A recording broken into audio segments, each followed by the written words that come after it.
ये कहानी कागज के खिलौने बनाकर बेचने वाली गरीब चिड़िया रानो की है। रानो चिड़िया अपने पति टुन्नू के साथ और अपनी बेटी गुड़िया के साथ ढोलकपुर जंगल में रहती थी। वो रंग बिरंगी कागज से तरह तरह के खिलौने बनाती थी और जंगल के बाजार में बेचती थी। लो भाई, आ गई रानो कागज खिलौने वाली। कागज का घर, कागज की नाव, कागज का फूल, जो भी अच्छा लगे खरीद लो।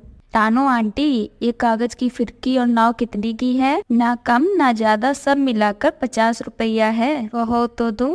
हाँ दे दो रानो आंटी। पूरे जंगल में तेरे जैसे कागज के खिलौने कहीं नहीं मिलेंगे। रानो चिड़िया इतने सुंदर खिलौने बनाया करती थी कि देखने वाली की उनके खिलौने से नजर ही नहीं हटती थी और इसीलिए उनके खिलौने हाथों हाथ बिक जाते थे। एक दिन रानो चिड़िया जंगल के बाजार में खिलौने बेच रही थी, तभी वहाँ पर दो दुष्ट काले बादल आते हैं। ये चिड़िया, तुझे कितनी बार बोला है कि यहाँ पर तू अपने कागज के खिलौने मत बेचा कर, और तू है कि मानती ही नहीं है। तेरी वजह से पता है हमें कितनी परेशानी झेलनी पड़ रही है। जब भी यहाँ बारिश के लिए आते हैं तू हमें कोई ना कोई बहाना करके टाल ही देती है। लेकिन अब और नहीं। बादल भैया, बारिश का कहर मुझ पर मत बरसाओ। अब तो जानते हैं हम इन कागज के खिलौनों को बेचकर अपने घर का खर्चा चलाते हैं। अगर आपने बारिश कर दी तो मेरे ये सारे कागज के खिलौने खराब हो जाएंगे, इसलिए मुझ पर रहम करो बादल भैया। सुन लो रानो चिड़िया, मैं तुम्हें 2 दिन का समय दे रहा हूँ। अगर तुमने 2 दिन के अंदर अपना कागज का काम बंद नहीं किया तो मैं इतनी बारिश करूँगा कि तुम्हें तुम्हारी नानी याद आ जाएगी। बादल भैया, वैसे भी इस जंगल में अभी बारिश की कोई जरूरत नहीं है, फिर भी आप अपनी खुशी के लिए यहाँ पर बरसना चाहते हो, ये बिल्कुल गलत है। बस रानो बस, अब और नहीं। तुम नहीं जानती मैं क्या कर सकता हूँ, इसलिए मुझसे पंगा मत लो, वरना तुम्हें बहुत बड़ा हर्जाना चुकाना पड़ेगा। तुम्हारे साथ साथ इस जंगल के सभी पक्षियों को भारी नुकसान झेलना पड़ेगा। ये सारी बातें बंटी कबूतर सुन लेता है और कालू सेठ के घर जाकर उसे सारी बात बता देता है। तू फिक्र मत कर बंटी, मैं उस रानो से बात करता हूँ।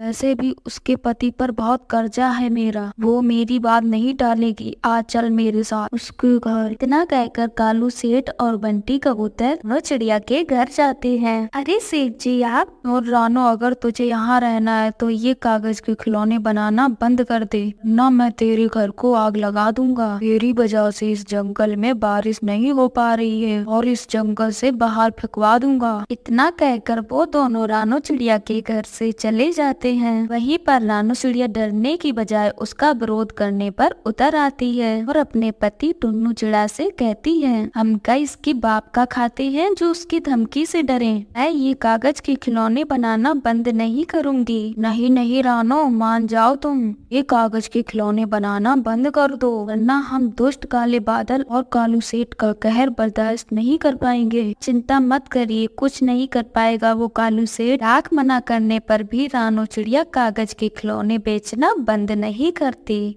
जब कालू सेठ का इस बात को पता चलता है तब उसका खून खौल उठता है। वो रानो चिड़िया से दुश्मनी करने लगता है। हमारे मना करने पर भी नहीं मानी ये रानो, इसके साथ इतना बुरा करूंगा कि इसकी रूह कांप जाएगी। कालू सेठ का एक भला नौकर हरिया तोता रानो चिड़िया को सारी बात बता देता है। फिर रानो चिड़िया अपने पति और अपनी बेटी को लेकर नदी पार जंगल में आ जाते हैं। कहाँ गए ये सब? सुनो पक्षियों, आग लगा दो इसके घर में। ये कहते ही उसके पक्षी रानो चिड़िया के घर में आग लगा देते हैं। वहीं रानो चिड़िया और टुन्नू चिड़ा अपने लिए घर ढूंढने लगते हैं। घर से थोड़ी दूर जाने पर ही उन्हें एक घायल पक्षी मिलती है जो दर्द से कराह रही होती है। वही है, मुझे बहुत भूख लगी है, मुझे कुछ खाने को दे दो, मैंने कई दिनों से खाना नहीं खाया। उसकी आवाज सुनकर रानो चिड़िया और टुन्नू चिड़ा वहाँ पर पहुँचती है। क्या हुआ आपको? आपको कैसे चोट लग गई? मैं अपने बच्चों के लिए दाना लेने जा रही थी, रास्ते में मुझे कुछ दुष्ट चील मिल गए और उन्होंने मेरा ये हाल कर दिया। रानो चिड़िया अपनी पोटली में से उन्हें एक रोटी दे देती है। ऐसे ही वो रोटी खाती है वो एक लाल परी में बदल जाती है। रानो चिड़िया और टुन्नू चिड़े उसे देख देखकर हैरान हो जाते हैं। मुझे देखकर तुम दोनों हैरान मत हो रानो, तुम एक भली चिड़िया हो। मैं तुम्हारा इम्तिहान ले रही थी और तुमने भूख की परवाह नहीं की और मुझे अपनी रोटी दे दी। लो रानो, तुम कागज के खिलौने बनाती हो ना, आज से तुम्हारे हाथों में वो जादू होगा कि तुम अपने मन में जो भी किसी कागज को छुओगे वो वैसा ही बन जाएगा। ये कहकर वो लाल परी वहाँ से गायब हो जाती है। रानो चिड़िया खुशी से फूली नहीं समाती और वो इधर उधर से ढेर सारी कागज इकट्ठी करने में लग जाती है।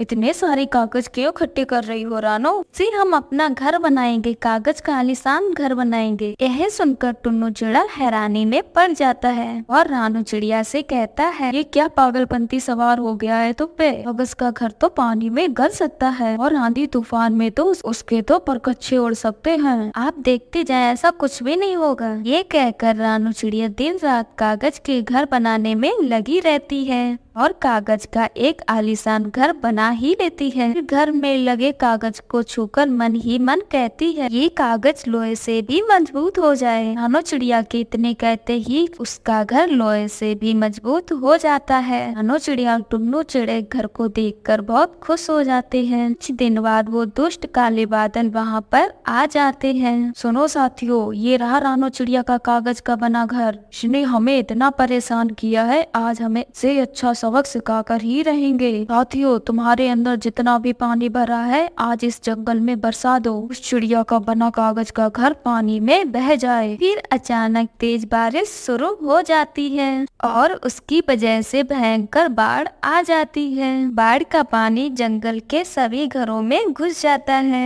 और जंगल के पक्षी घर छोड़कर इधर उधर भागने लगते हैं। तभी कालू सेठ की हवेली भी बाढ़ से नहीं बचती कि रानो चिड़िया का कागज का बना घर का बाल भी बांका नहीं होता। ये सब देखकर दुष्ट काले बादल हैरान हो जाते हैं, मगर वो कर भी क्या सकते थे। रानो चिड़िया का घर बाढ़ में भी शान से खड़ा रहता है। रानो चिड़िया और टुन्नी चिड़े अपने गुड़िया बेटी के साथ अपने कागज के बने घर में खुशी